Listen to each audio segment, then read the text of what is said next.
¿Qué tal?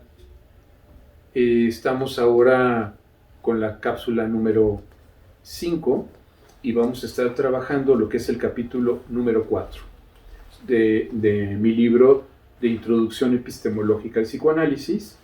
Y bueno, grosso modo, en este capítulo comienzo con el concepto de salud-enfermedad. Eso es un tema que parece obvio y no lo es.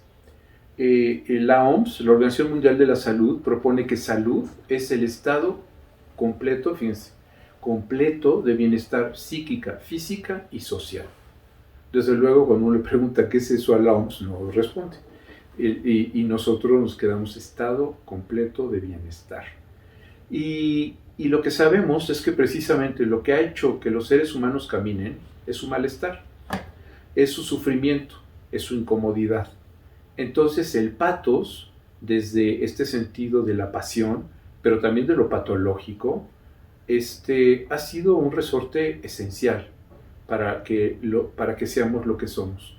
Sin embargo, aquí, en una sociedad como la actual, que está buscando anestesiarnos, que está buscando medidas analgésicas para que no toquemos el sufrimiento, pues entonces tampoco podemos aprender de él.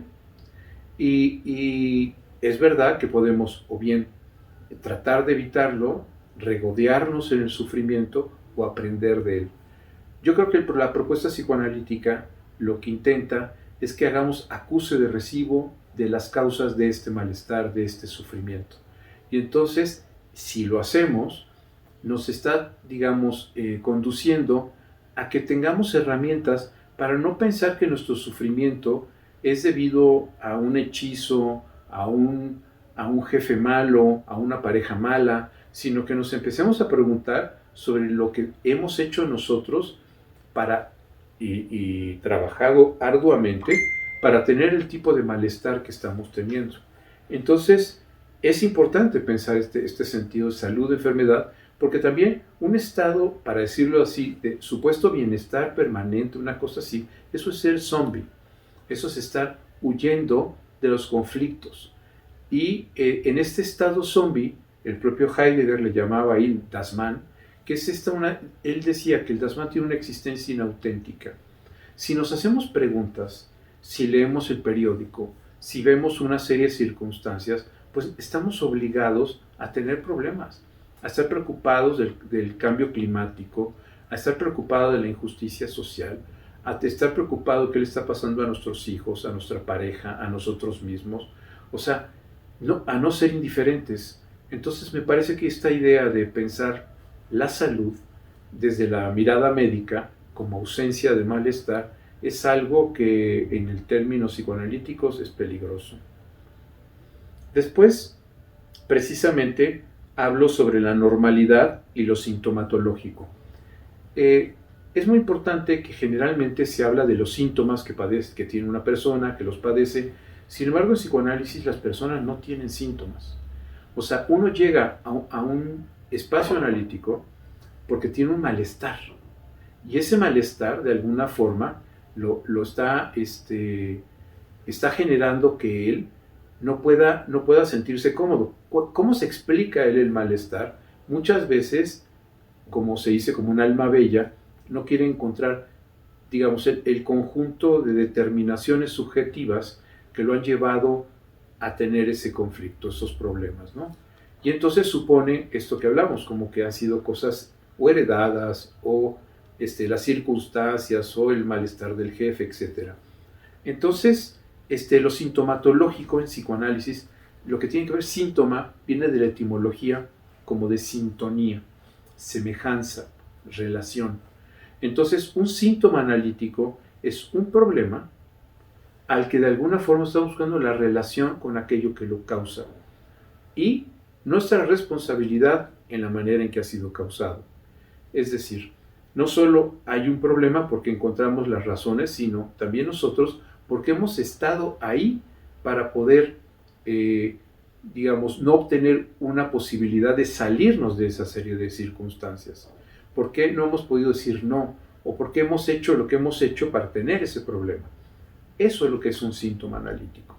Entonces, eso es lo que en los primeros momentos del trabajo analítico lo que se busca es que las personas que están trabajando empiecen a darse cuenta que esos malestares, esas dificultades, han sido obtenidas porque ellos han hecho cosas o han dejado de hacer cosas. Entonces hay un síntoma analítico.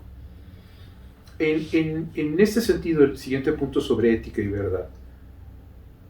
Tenemos desde la ética a Nicomaco, esta idea, la ética que tiene que tener el profesional y todo este tipo de cosas, tenemos esa idea de lo que es ética.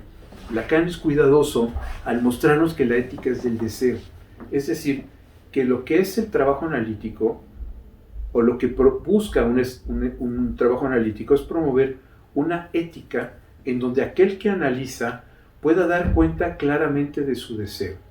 Muchos de nosotros tenemos miedo de nuestros deseos y entonces nos ocultamos, ¿no? Nos ocultamos y queremos suponer que el éxito está en imitar los patrones o digamos, una serie de indicaciones que están fuera de nosotros y estamos copiando esos principios. Quiero ser como perengano de tal, como sultano, y no preguntarnos quiénes somos nosotros realmente, qué es lo que realmente deseamos, qué es lo que nos hace vibrar en la vida, no qué debería.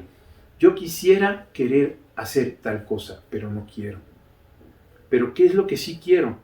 Y lo que el psicoanálisis piensa es que si dirigimos nuestras naves y nuestra fuerza a eso que en realidad deseamos, a eso que es un imperativo y que nos da, para ponerlo en términos de lo que estamos hablando, un sentido de existencia en la medida que estamos en la realización de estos deseos, lo que el psicoanálisis propone es que ahí vamos a encontrar una enorme fuerza, porque es lo que somos siendo transitivamente, ¿no? Entonces, huir de ese tipo de cuestiones es lo que hace que queramos ser como personajes de estas novelas o de estos héroes que nos inventamos, ¿no? El psicoanálisis también propone que no hay verdades, sino hay la verdad. Y esa verdad no es una verdad que sea relativa. No es que yo tenga una verdad, la otra persona tiene otra verdad. Y no. Cada uno de nosotros tiene una verdad sobre nuestro deseo. La verdad es sobre nuestro deseo. Pero ese deseo, esa verdad sobre nuestro deseo, no es algo agendable. No es algo que yo pueda agendar, no es algo que pueda predecir.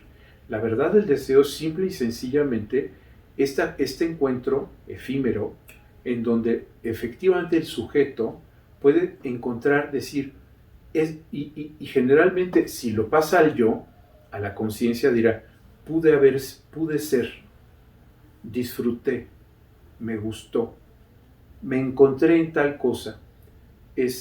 Lacan cita la frase de Picasso, es decir, yo no busco, encuentro. Esas partes de esos encuentros tienen que ver con la verdad del deseo. Y es algo que se promueve en el espacio analítico, ¿no? Porque el sujeto está sujetado a ese deseo, ¿de acuerdo? Y ese deseo no es algo, eso es importante. No es un objeto, no es algo, no es una circunstancia, porque esa misma circunstancia, si se repita, puede ser que yo ya no esté ahí mi deseo, ¿no? Después el siguiente punto es la política y la transmisión del psicoanálisis. Es claro que el psicoanálisis tiene que, digamos, se inscribe en una sociedad. Todos nosotros estamos inscritos en una serie de relaciones sociales, lazos sociales, y de alguna forma desde Psicología de las Masas y Análisis del Yo, de Freud, nos muestra que no podemos pensarnos ni siquiera como una especie de artificio metodológico como seres aislados. Somos seres sociales. Y esa condición de lo social es parte de lo que tiene que ver con nuestra relación con la polis, que tiene que ver con los otros, que tiene que ver, lo que decía en algún otro momento sobre esta cuestión de nuestras circunstancias, de cómo somos indiferentes o diferentes al cambio climático, a las condiciones de nosotros, cómo nos sentimos nosotros, qué estamos haciendo nosotros para hacer verdaderamente, en lo posible, este camino de una heurística que busque esta verdad del deseo y entonces sea un camino ético. ¿Qué estamos haciendo para eso? ¿Qué estamos haciendo para nuestro vecino, para nuestros hijos, con nuestras relaciones de pareja? O sea, eso tiene que ver con lo político, pero también tiene que ver con lo político las diferentes instituciones psicoanalíticas, cada una de ellas que se está peleando con la otra, mostrando como si cada una de ellas tuviera la verdad revelada de Freud, de Lacan, y entonces se convierten casi en campos iniciáticos, doctrinales, capillas, en donde se transmite un psicoanálisis doctrinario, y esta propuesta de una instrucción epistemológica al psicoanálisis es porque creo en un psicoanálisis secular. Creo que no se necesita, creo que si somos adultos y tenemos las herramientas, podemos leer a todos los autores de las diferentes capillas, pero sí, solo sí, con una propuesta crítica, como leeríamos a Lacan, como leeríamos a Freud, como leeríamos a Melanie Klein. O sea, no se trata de ser sus seguidores, sus fans, sino de ser adultos con una distancia crítica. Y eso es lo que hablo alrededor de esta parte de lo que es el psicoanálisis. Nos preguntamos, por ejemplo, sobre la transmisión del psicoanálisis, y esto ha sido muy complicado, porque está claro, por ejemplo, que si yo hablo de un músico o de un novelista, y yo digo, para ser músico o novelista, no se puede, no va a ser músico o novelista aquella persona que estudie en la facultad digamos, de letras, o que esté estudiando música. No toda la persona que haya hecho una licenciatura, una maestría y un doctorado en letras podrá ser escritor, ¿de acuerdo? Ni todas las personas que de alguna forma pasen por un trabajo analítico y hagan estudios alrededor de la teoría psicoanalítica podrán ser analistas. Es algo muy complejo. O sea, el estudiar pintura no convierte a la persona que termina de estudiar pintura en pintor. Sí puede ser alguien que pinta, pero no necesariamente un pintor. Entonces, esa serie de complicaciones son muy, muy importantes en el campo del psicoanálisis, porque nos muestra que no es lo mismo esta parte de permitirnos ser analistas a, de alguna forma, lograr, a partir de nuestro proceso analítico y todo esto, ser analistas. Y bueno, finalmente, parte de lo que me parece importante de todo esta cuestión de este capítulo tiene que ver con cómo de alguna forma la mirada psicoanalítica tiene esta serie de fundamentos que nos puede ayudar a caminar bajo una perspectiva epistemológica, entendida esta, como ya decía, como el diálogo con diferentes disciplinas, con diferentes autores, siempre desde una propuesta crítica. Eso sí es esencial. Los psicoanalistas que han constituido el campo, digamos, psicoanalítico han sido críticos.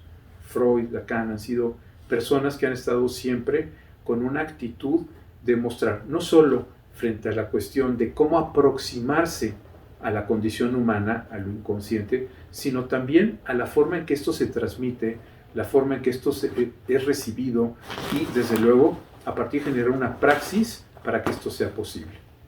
Bueno, espero que les haya interesado. Muchas gracias.